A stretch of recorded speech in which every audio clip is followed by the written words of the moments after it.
ನಮಸ್ಕಾರ ಎಲ್ಲರಿಗೂ, welcome to my mini vlog.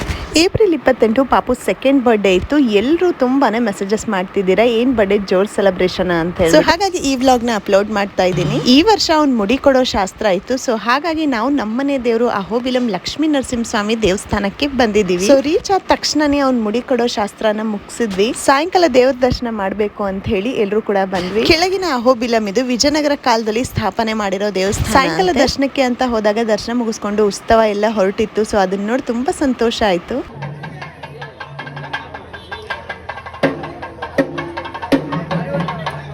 ತಿರ್ಗಾ ಮರುದಿನ ಬೆಳಿಗ್ಗೆ ಎದ್ದ ತಕ್ಷಣನೇ ಮೇಲಿನ ಅಹೋಬಿಲಂಗೆ ಹೋಗ್ತಾ ಇದ್ದೀವಿ. ಮೇನ್ ಟೆಂಪಲ್ ಅಲ್ಲೇ ಇರೋದು. ಅಲ್ಲಿ ನವನರಸಿಂಹ ದೇವಸ್ಥಾನ ಇದೆ. ಅಂದ್ರೆ 9 ನರಸಿಂಹಸ್ವಾಮಿ ದೇವಸ್ಥಾನಗಳಿವೆ. ಟ್ರೆಕ್ಕಿಂಗ್ ಮಾಡ್ಕೊಂಡು ಹೋಗ್ಬೇಕಾಗತ್ತೆ. ಆದಷ್ಟು ಟೆಂಪಲ್ ದರ್ಶನ ಮಾಡೋಣ ಅಂತ ಹೋಗ್ತಾ ಇದ್ದೀವಿ.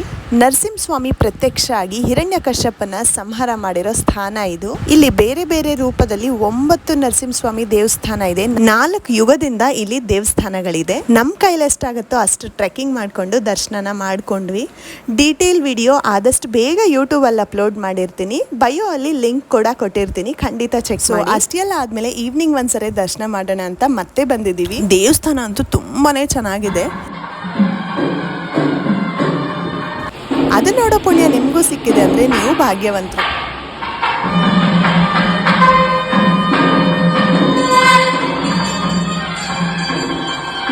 ದೇವಸ್ಥಾನ ಅಂತೂ ತುಂಬಾನೇ ಚೆನ್ನಾಗಿತ್ತು. ಒಂದ್ ಸ್ವಲ್ಪ ಹೊತ್ತು ಅಲ್ಲೇ ಕಾಲ ಕಳೆದ್ವಿ ನಾವು. ಮತ್ ನಾನ್ ವೇರ್ ಮಾಡಿರೋ ಸ್ಯಾರಿ ಬಂದು ಕಲಂಕಾರಿ ಸ್ಯಾರಿ. ಇದು ಹೇಗ್ ಕಾಣಿಸ್ತಾ ಇದೆ ಅಂತ ಕಮೆಂಟ್ ಮಾಡಿ ತಿಳಿಸಿ. ಮತ್ತೆ ನಾನು ನಿಮ್ಗೆ ನೆಕ್ಸ್ಟ್ ವ್ಲಾಗ್ ಅಲ್ಲಿ ಸಿಗ್ತೀನಿ. ಅಲ್ವರೆಗೂ ಟೇಕ್ ಕೇರ್, ಬೈ ಬಾಯ್.